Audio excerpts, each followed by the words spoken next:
ये व्यर्थ के बकवाद करने वाले लोगों से मत मिलो, व्यर्थ के बकवाद करने वाले लोगों की तरफ मत देखो, ये क्या कह रहे हैं, क्या बोल रहे हैं। और तुम भी व्यर्थ का बकवाद मत करो। अपने समय को कीमती मान करके निरंतर प्रिया प्रीतम का नाम जप करो, उनके गुण लीला गाओ, उनकी सेवा में रहो। कभी प्रपंच की बातें, कभी प्रतिष्ठा का चिंतन, कभी नाना प्रकार के मान सम्मान का चिंतन, ये घुसने ना पावे हृदय में। बहुत सावधान रहना चाहिए साधक को। ऐसी बातें देखो मत, ऐसी बातें सुनो मत जिससे तुम्हारा हृदय उद्विग्न होकर प्रभु का चिंतन छोड़ दे। बंद करो अभी। अन्य लोगों के संग का त्याग कर दो, जो भगवत विमुख वार्ता करते हैं, संत निंदा करते हैं, दूसरों की निंदा करते हैं। कुछ हाथ नहीं लगता, ये लोग दुर्गति को प्राप्त होने वाले हैं। भक्तन निंदा अति बुरी भूल करे जिन कोय, किए सुकृत बहु जन्म के छिन में दारे खोए। पर निंदा के किए ते नहीं आवत नहीं कछुआत, मूर्ख पर्वत पाप को ले चल अपने साथ। तो अलम कश्यापि संगत्या, ऐसा संग मत करो जिनके पास बैठने से भक्त निंदा, जन निंदा, भगवत निंदा हो। ऐसे से दूर रहो। अलम बंद कर दो ऐसे लोगों का संग। रात दिन हम श्यामा श्याम का नाम जप करेंगे, श्यामा श्याम के लीला गुण गाएंगे, श्यामा श्याम के ही धाम का शोभा का चिंतन करेंगे। जब तुम अपना जीवन श्यामा श्याम के चरणों में न्यौछावर कर दोगे तो पूरा भार श्यामा श्याम ले लेंगे और तुम्हारे हृदय में मस्ती आ जाएगी। जो ऐसा निश्चयी होता है, दृढ़ निश्चयी, उसके अंदर दृढ़ विश्वास, तो उसके हर समय भगवान की स्फूर्ति होती रहती है। भारी प्रतिकूलता में भी भगवान का सानिध्य अनुभव होता है।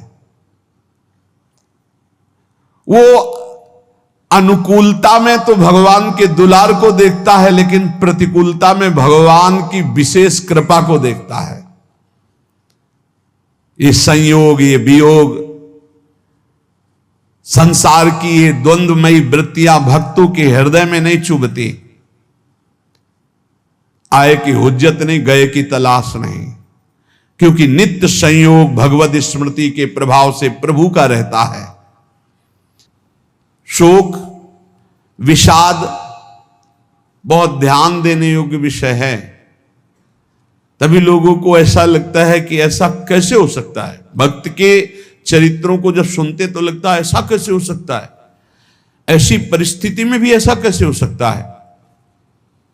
क्योंकि तुम मानसिक बुद्धि से युक्त हो और वो भागवतिक स्थिति से युक्त है, इसलिए तुम उसको पार पा ही नहीं सकते। जब तुम अपना जीवन श्यामा श्याम के चरणों में समर्पित कर देते हो हृदय से, फिर उनकी कृपा से सब विघ्न दूर हो जाते, एक अपार मस्ती रहती है। नहीं तो शोक, विषाद, दुख, क्लेश, कष्ट, संताप, भय, उद्वेग, ये सदैव सताते रहते हैं। इसी से डिप्रेशन होता है। बार बार नकारात्मक चिंतन, शोक, विषाद, दुख, चिंता, क्लेश, संताप, भय, उद्वेग, यही पूरे मानसिक स्तर को नष्ट कर देते हैं। उत्साहहीन जीवन हो जाता है। जब तुम श्यामा श्याम को समर्पित हो जाते हो तो ये सब प्रवेश भी नहीं करते, एक अपार मस्ती बनी रहती है। अब क्या होगा? श्यामा श्याम जो करेंगे वही होगा। श्यामा श्याम पता नहीं कैसा करें, नहीं, वो सदैव मंगल भवन है, वो जो करते महामंगल होता है। यह निश्चय उपासक के हृदय में आ जाना चाहिए। इसलिए अपना सारा मन, सारी बुद्धि, सारा जीवन, प्रत्येक श्वास प्रभु को अर्पण कर दो, फिर देखो तुम निहाल हो जाओगे। दुख, शोक, विषाद, क्लेश, कष्ट, संताप, भय, उद्वेग, ये उसी को व्यापते हैं जिसने अपने जीवन को प्रभु के चरणों में अर्पित नहीं किया। इसलिए तुम अपना सारा मन, सारी बुद्धि, सारा जीवन, प्रत्येक श्वास केवल प्रभु को अर्पित कर दो, फिर देख लेना श्वास कैसे अर्पित की जाती, राधा राधा राधा। बुद्धि कैसे अर्पित की जाती है, एकमात्र निश्चय कि भगवत सुख ही सुख है, ये जागतिक सुख सुख नहीं, ये दुख है, ये ऐसा दलदल है जिससे आज तक कोई नहीं निकल पाया। सारा मन, हम मन से केवल प्रभु का मनन करें, बार बार मन को संसार से हटा के नाम में, रूप में, लीला में, धाम में लगाएं। बहुत प्रसन्नता हो जाती है उस उपासक के हृदय में जो अपना मन बुद्धि प्रभु के चरणों में अर्पित कर देता। भगवान ने तो इसको बहुत उत्तम स्थिति बताया है कि मेरे से कभी वो अलग हो ही नहीं सकता यदि मन बुद्धि अर्पित कर दिया। मय्येव मन आधत्स्व मयि बुद्धिम निवेशय, तो निवशस्य मय्येव अत ऊर्ध्वं न संशया, बिल्कुल संशय नहीं, वो मेरे में ही निवास करेगा जिसने मन और बुद्धि अपनी मेरे में अर्पित कर दी। बहुत प्रसन्नता रहेगी उस उपासक के जीवन में जो अपने आप को मन बुद्धि सहित प्रभु के चरणों में समर्पित कर दिया है। भगवान का आश्रय लेने वाले की पहचान है हर परिस्थिति में प्रसन्न रहना। देखो आप भगवद आश्रित हो कि नहीं, देखो अनुकूल परिस्थिति में तो सब प्रसन्न रहना, लेकिन प्रतिकूल परिस्थिति में प्रसन्न रहना ये भगवान के भक्तों का लक्षण है। हर परिस्थिति में प्रसन्न रहना ये भगवान के भक्तों का लक्षण है। आनंदगन भगवान का आश्रय मिलते ही आनंद छा जाता है हृदय में। उनके पास आनंद का अभाव होता ही नहीं है। जैसे सूर्य का प्रकाश उदय होते ही सूर्य का प्रकाश संपूर्ण अंधकार को नष्ट कर देता है, ऐसे ही भगवान का संपूर्ण आश्रय लेते ही सब दुख चिंता शोक नष्ट हो जाते, आनंद ही आनंद। तुम भगवान के मंगलमय रूप को नहीं जानते हो, पर उनके मंगलमय भाव को, विधान को मानना शुरू कर दो। जो भी होता है मंगलमय होता है। हमने जीवन में देखा है, अगर इधर कोई बहुत बड़ा सुख दिया तो देर नहीं लगेगी, 24 घंटे नहीं व्यतीत होंगे और ऐसे दुख दे देंगे, जिससे दोनों का समान भाव रख करके ना दुख में तुम भूलो प्रभु को, ना सुख में फूलो, सीधे भगवत मार्ग में चल। पूरे जीवन की बात देखा है, भगवान के मंगल विधान में सदा सर्वदा सुख ही सुख है, इस बात को मान के प्रसन्न हो जाओ।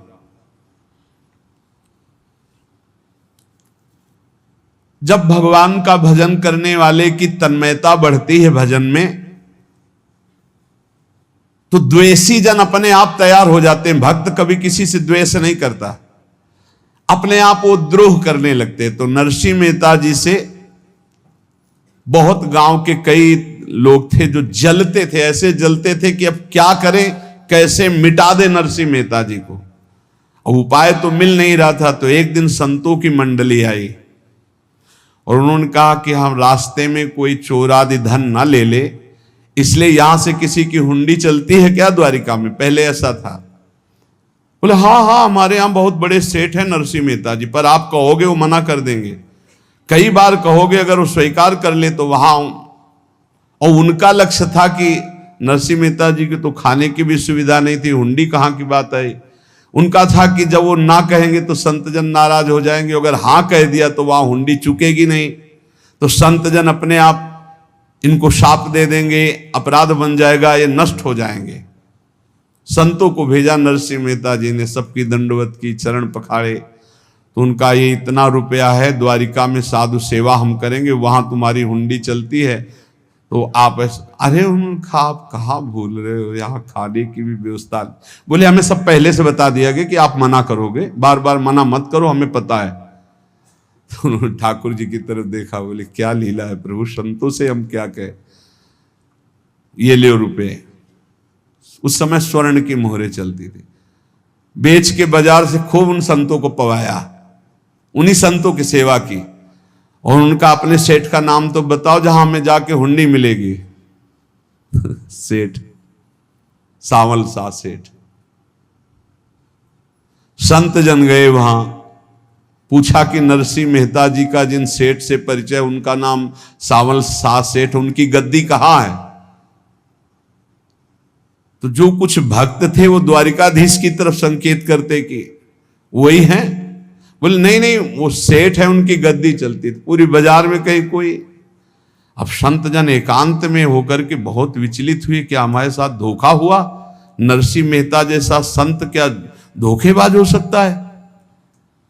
देखो, संशय तो बहुत विचित्र होता है।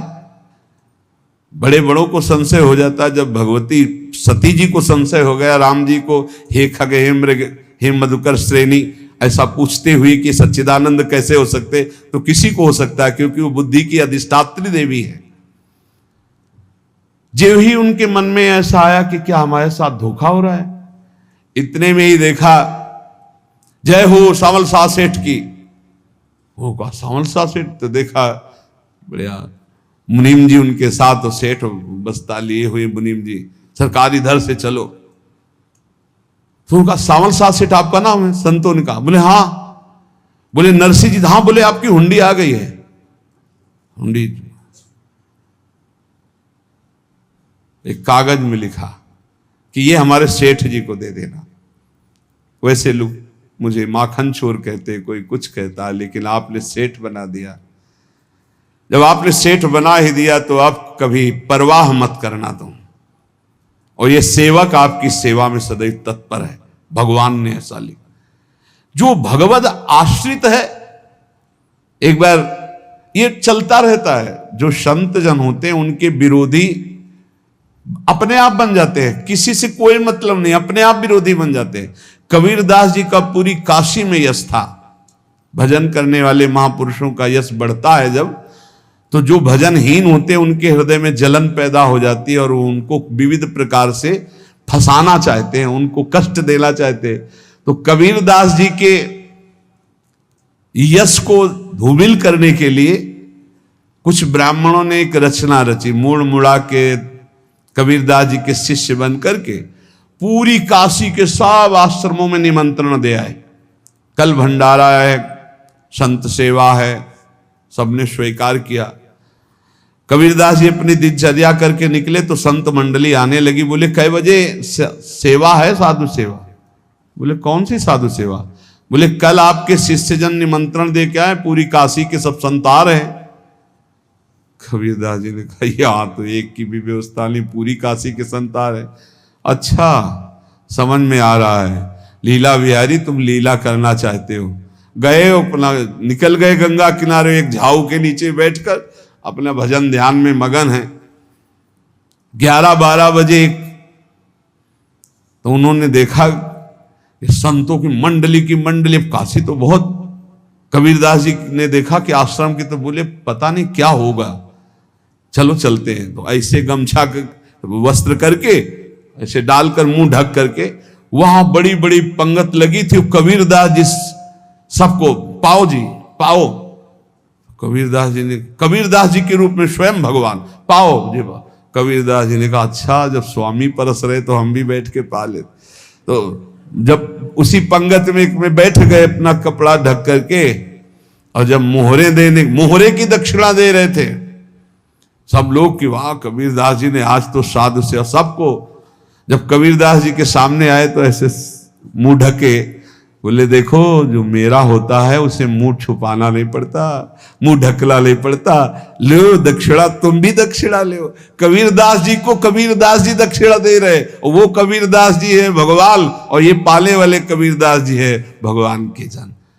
कभी भगवान अपने, अरे जमाने जोर लगा ले, कितना जोर लगाएगा, भक्त और भगवान का झंडा कभी न झुकने पाएगा। बिल्कुल चिंता शोक भय उद्वेग रहित जीवन भगवद आश्रित। तुम भगवान के मंगल विधान में सदा सर्वदा प्रसन्न रहो। अब ये विचार कर लो कि भगवान जो करेंगे तुम्हारा मंगल करेंगे। अब थोड़ा ऐसा बीच में लगता है कि अमंगल हो रहा है क्या, लेकिन पक्का समझो बहुत बड़ा मंगल उनका विधान होता है। बहुत ही उत्तम मंगल होता है भगवान के शरणागत का। भगवान हमारे विचारों वाले नहीं हैं, हमारे विचार प्राकृतिक है, भगवान के विचार चिदानंदमय हैं। वो अपने विचार से हमारा मंगल करते हो, हम अपने विचार से मंगल चाहते हैं। भगवान के विचार से मंगल ही हमारा होगा, इसलिए कभी हमको चिंता शोक भय नहीं करना चाहिए। भगवान की ओर से कभी तुम्हारे लिए ऐसा विधान नहीं होगा कि तुम दुखी हो जाओ, बस तुम्हारी सोच हो सकती है, उसका परिणाम बहुत मंगल होगा। जगत की ओर से निराश हो जाओ, किसी से आशा मत रखो, फिर आप देखो आपका जीवन कैसा आनंदमय व्यतीत होता है। ये जो जगत की आशा है यही दुख प्रदान करती, सच्ची जगत की आशा ही दुख प्रदान करती है। अगर जगत से कोई संबंध न रखा जाए और भगवत भाव में रहकर तो बहुत अच्छा जीवन चलेगा। अपने कर्तव्य का पालन करो, परिवार को भगवत स्वरूप मानकर पोषण करो, किसी से कोई संबंध मत रखो, कोई आशा मत रखो, यही अध्यात्म सिखाता है। अपने आप भगवत स्वरूप, सबका व्यवहार मंगलमय और आपका जीवन मंगलमय। अपने घर में ऐसे रहो जैसे किसी अतिथि के घर में रह जाता है, चलना है यहां से जाना है। कौन रहता है अपने घर में अतिथि की भांति? भगवान का भक्त। जाना है यहां से, अपनी प्रिया प्रीतम के पास जाना। ये हमारा घर नहीं है, यहां तो हम समय व्यतीत कर रहे हैं, अपनी आयु व्यतीत कर रहे हैं भगवत आराधना करते हुए। हमें जाना है प्रिया प्रीतम के पास। वास्तविक घर भगवान का धाम है हमारा, वास्तविक घर वाले प्रभु हैं हमारे,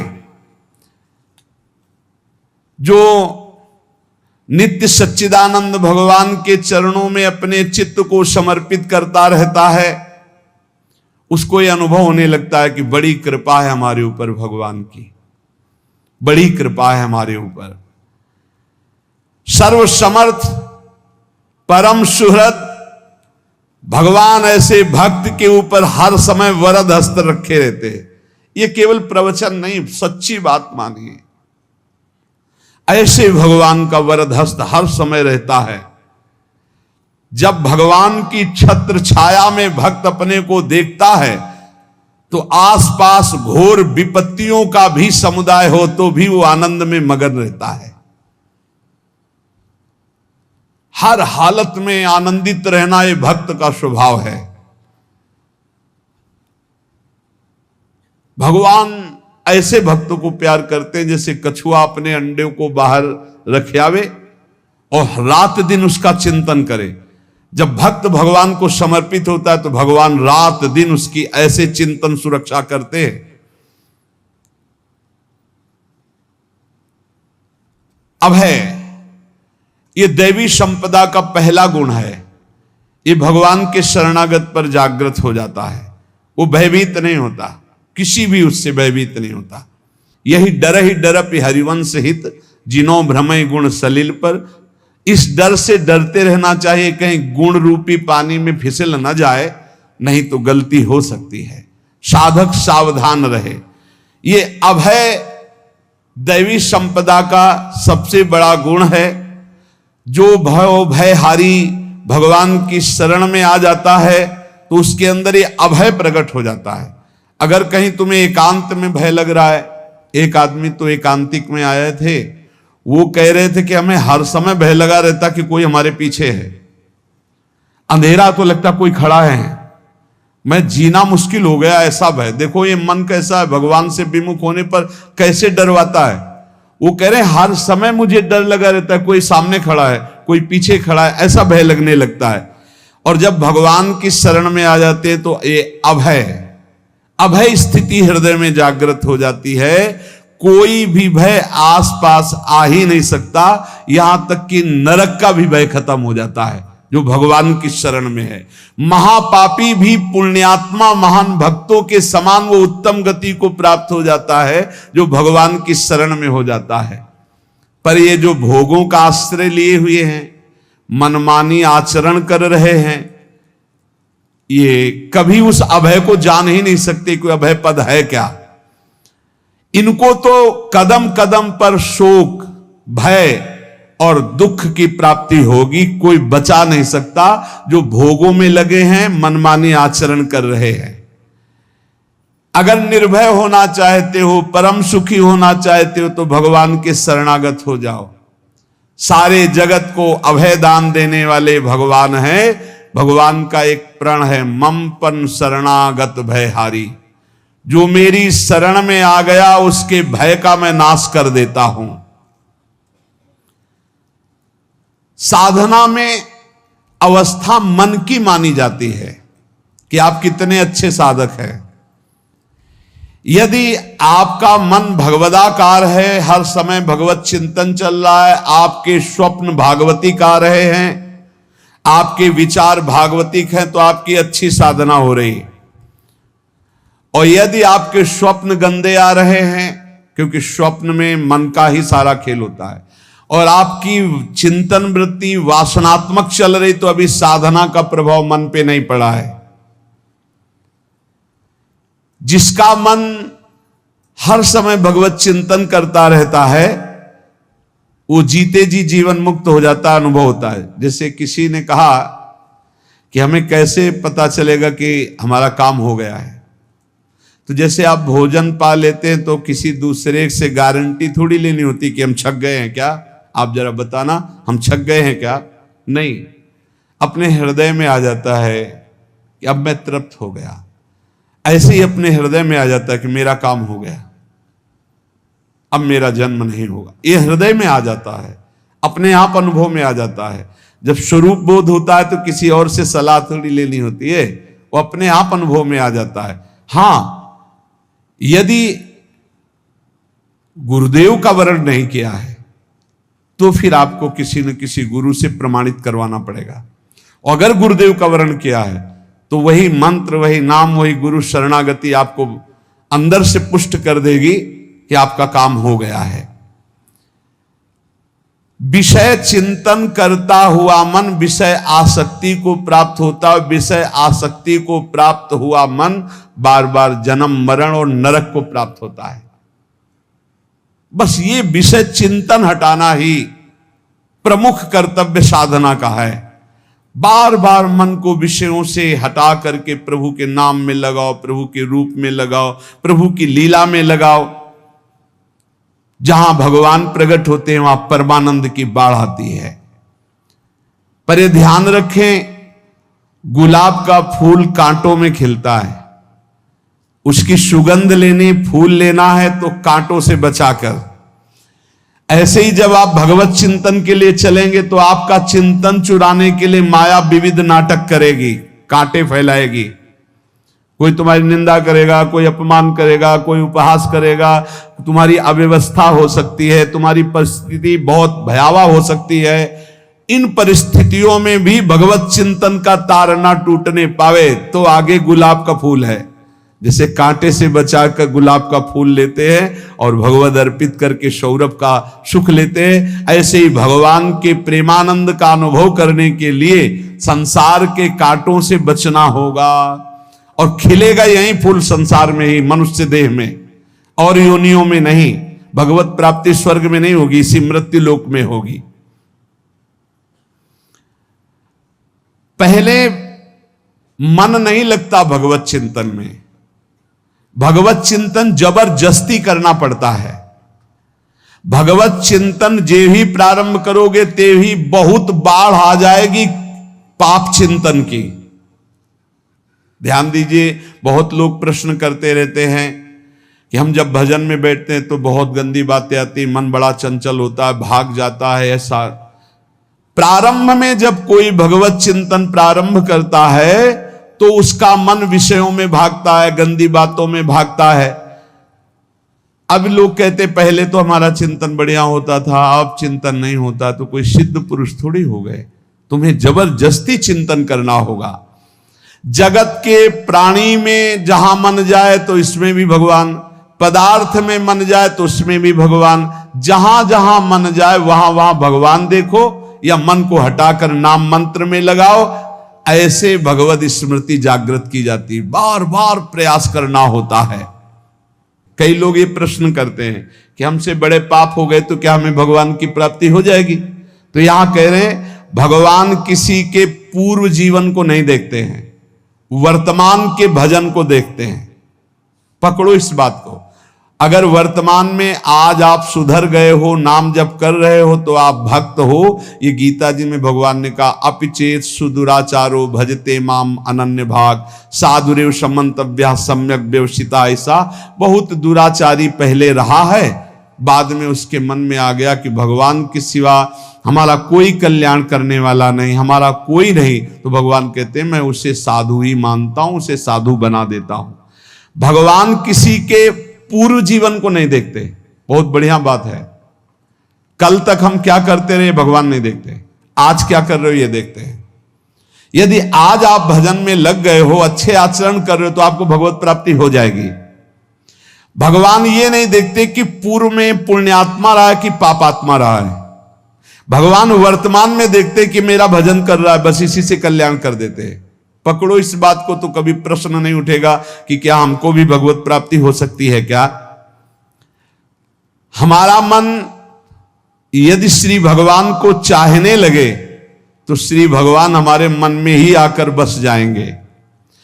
भगवान की रूप माधुरी में मन डूबने लगेगा। यथार्थ सत्य, जो भगवान से थोड़ा भी प्यार करने लगे हैं, उनके हृदय में भगवान की उनकी भावना के अनुसार झलक आने लगी है। हृदय में प्रभु के आते ही अनंत जन्मों के संस्कारों का नाश हो जाता है। इसलिए तुम अपने पहले वाले घृणित जीवन को याद भी मत करो और उसको सोचकर जरा निराश भी मत हो। अमावस्या में घोर अंधकार रहता है, पर प्रातः काल में अंधकार नष्ट हो जाता है। ऐसे ही नाम का उच्चारण करते ही तुम्हारे जितने पाप अंधकार हो सब नष्ट हो जाएंगे। तुम चाहो कि एक क्षण भी प्रभु को ना भूलो। अब वर्तमान में ऐसी स्थिति बनाओ। जो प्रभु को नहीं भूलने की चाह करता है कि मुझे ऐसी स्थिति प्राप्त हो कि मैं कभी प्रभु को ना भूलूं, तो सच्ची मानो और कोई बात भगवान सुने ना सुने, ये बात जल्दी सुन लेते हैं। भजन की मांग करो तो बहुत जल्दी भगवान पूर्ण करते हो। भजन जिसका चलने लगा तो फिर लोक लोकांतर के सारी रिद्धियां सिद्धियां सुख वैभव तो उसके चरणों में लौटते हैं। जब हम प्रभु से प्रभु का स्मरण न मांगकर भोग मांगते हैं, तभी हमारा भजन रुक जाता है, भजन नहीं चल पाता। यदि हम प्रभु से केवल भजन मांगे तो विश्वास करो ब्याज में सब हो जाएगा। मूल भजन तो आपका बचेगा ही, ब्याज में लोक लोकांतर के भोग आपके चरणों में लुटते घूमेंगे। आप भजन करके तो देखो। अरे घिघियाने की जरूरत नहीं, किसी से मांगने की जरूरत नहीं, भजन करके देखो, सब ठीक हो जाएगा, सब अपने आप बन जाएगा। हम बहुत बड़ी भूल कर देते हैं कि थोड़ा भजन करके प्रभु से कुछ सांसारिक वस्तुएं, स्थितियां, परिस्थितियां बदलने की मांग कर लेते हैं, जिससे भजन छूट जाता है। प्रभु की स्मृति इतनी महान है कि जिन्होंने बैर भाव से प्रभु का स्मरण किया उनको भगवान की प्राप्ति हो गई। जैसे कंस आदि भगवान से बैर ही तो रखते थे, लेकिन भगवान की स्मृति रहती थी। स्मृति ने उनको भगवत प्राप्ति करा दी। स्मृति में महान सुख है, पर वो जब भक्ति रस से युक्त स्मृति होती तब माधुर्य रस, प्रेम रस का अनुभव होता है। कल्याण तो वैर भाव से स्मरण करने वालों को भी प्राप्त हो गया। यदि आप भक्त हो और ये चाहते हो कि आपकी भागवती की स्थिति बहुत जोर की हो, तो हम आपसे प्रार्थना करते हैं कि रोज प्रभु से एक ही बात मांगिए, मुझे अखंड स्मृति दीजिए। अर्जुन जी को पूरी गीता जी सुनने के बाद यही मिला, नष्टो मोहा स्मृति लब्ध्वा। स्मृति, प्रभु आप हम पे ऐसी कृपा कर दो कि हमारे हृदय में किसी और व्यक्ति, वस्तु, स्थान की स्मृति न रह जाए, केवल आपकी स्मृति रह जाए। ये चाह भगवान बहुत जल्दी पूर्ण कर देते हैं यदि उपासक हृदय से ये बात मांगे। भगवान की कृपा से ही ऐसा हो सकता है कि अखंड स्मृति ये कर्म फल से नहीं मिलती है। प्रभु के प्रति निर्भर होकर जो दैन्यता पूर्वक प्रभु से मांगता है और हर समय अभ्यास करता रहता है भगवत स्मरण का, उसको ये स्मृति मिलती है। और स्मृति मिल गई तो इससे बड़ी कोई स्थिति नहीं, हर समय भगवान का स्मरण। प्रभु से मन प्रतिपल नया नया स्वाद लेकर के आसक्त होता रहता है, नवम नवम। प्रभु कभी बासी नहीं होते। जैसे किसी व्यक्ति को देखो तो देखते देखते मन हट जाएगा कि देख लिया, बहुत सुंदर है, ठीक है, लेकिन वो एक दिन मन हट जाएगा। और प्रभु की सुंदरता नवम नवम है, प्रभु के नाम का स्वाद नवम नवम है, प्रभु की लीला का स्वाद नवम नवम है, प्रभु के धाम की शोभा नवम नवम है। जैसे आचार्य महाप्रभु हरिवंश चंद्र जी कहते, नयो नेह नवरंग नयो रस नवल श्याम वृषभानु किशोरी, नव पीतांबर नवल चूनरी, नई नई बूंदन भींजत गोरी, नव वृंदावन हरित मनोहर, नव चातक बोलत मोर मोरी, नव मुरली जो मल्हार नई गति, सब कुछ नया। तो नवम नवम प्रभु प्रतिपल नवम नवम प्रभु का रूप, प्रियाजू का नवम नवम, अबहीं और अबहीं और अबहीं और है। तो कहते हैं जब मन निरंतर स्मृति में डूबता है तो जब प्रभु की रूप माधुरी प्रकाशित होती तो ऐसी नवम नवम कि कभी ये नहीं होता कि रूप बासी हो गया। ये वही रूप है जो हमने अभी देखा था, नवम नवम। इसलिए आनंद की उफान आती रहती है उपासक के हृदय में। ऐसी प्रियता, ऐसा आनंद बिना भजन के नहीं अनुभव में आएगा। इसलिए तुम विश्वास करो, तुम्हें बहुत सुंदर सुख मिलने वाला है, आगे अपार सुख मिलने वाला है। ये थोड़ा दुख का समय काट लो, जब तक जीवन है ये दुख सुख की लहर आती रहेगी, आप इसको सह जाओ, आगे बहुत आनंद है, विश्वास मान लीजिए, बहुत आनंद है। जो ये विश्वास कर लेता है वो प्रभु के मार्ग में चलकर प्रभु को प्राप्त कर लेता है। नहीं तो इतने रोड़े हैं कि आप ऊब जाओगे, बहुत रोड़े हैं। जो प्रभु के मार्ग में चलता है तो माया के बहुत से पार्षद अपना प्रभुत्व दिखाने उनके पास आते हैं, महिमा अपनी दिखाने, पर वो किसी वस्तु स्थिति अवस्था प्राणी पदार्थ का प्रभाव स्वीकार ही नहीं करता, क्योंकि भगवत स्मृति परायण है, भगवान की कृपा पर विश्वास है, इसलिए उसको कोई फंसा नहीं पाता। वो नित्य निरंतर प्रभु से घुला मिला रहने के कारण उसकी मस्ती में कोई फर्क नहीं पड़ता। माया का प्रभुत्व रखने वाले उसे फंसाने की चेष्टा करते हैं, पर उस पर किसी का असर नहीं होता। वो कहीं लिप्त नहीं होता, वो कहीं दुखी सुखी नहीं होता, वो हर समय प्रसन्न रहता है। तुम देखो, हर समय प्रसन्न रहते हो? यदि नहीं तो तुम किसी व्यक्ति वस्तु का आश्रय लिए हुए, प्रभु का नहीं। अगर हां तो हर समय प्रभु का स्मरण चलना चाहिए, हर समय प्रभु के आश्रित हो, फिर देखना ये आनंद, ये प्रसन्नता क्या रूप रखती है। बड़े बड़े मस्त संतों को देखा, मस्त ऐसे उन्माद में मस्त है। उस सुख के लिए ललचाओ, कब तक जन्मते मरते रहोगे, कब तक बार बार दुख भोगते रहोगे, कब बड़ा प्रपंच है ये। भगवान का स्मरण परम पुण्यात्मा पुरुष का हृदय माना जाता है, बहुत पवित्र हृदय, बड़ा पुण्यात्मा हृदय जिसमें भगवान का स्मरण। भगवान का विस्मरण पापात्मा पुरुष, भयानक विपत्ति दुर्भाग्य आते हो। सुदृढ़ निश्चय करो, अब हम भगवान के स्मरण में अपना समय व्यतीत करेंगे। मेहनत करो, कार्य करने के लिए कोई मना नहीं, आप नौकरी करो, किसानी करो, व्यापार करो, पर अंदर अंदर भगवत स्मृति ही सबसे बड़ी स्थिति है। अब चाहे हम जीवित रहें, चाहे हमारे मरण जैसी विपत्ति आ जाए, चाहे सब हमसे हट जाए, चाहे सब हमको नमन करें, अब हम दृढ़ निश्चय करके केवल भगवान के स्मरण करते हुए इस संसार के बीच समय व्यतीत करेंगे। अब हम चूकने वाले नहीं। ये नियम लीजिए, चाहे जीवन रहे या ना रहे, चाहे मरण जैसा कष्ट आ जाए, चाहे सब वियोग हो जाए, सब चले जाए, चाहे सब संयोग हो जाए, सब नमन करें, अब हम प्रभु का स्मरण नहीं छोड़ेंगे।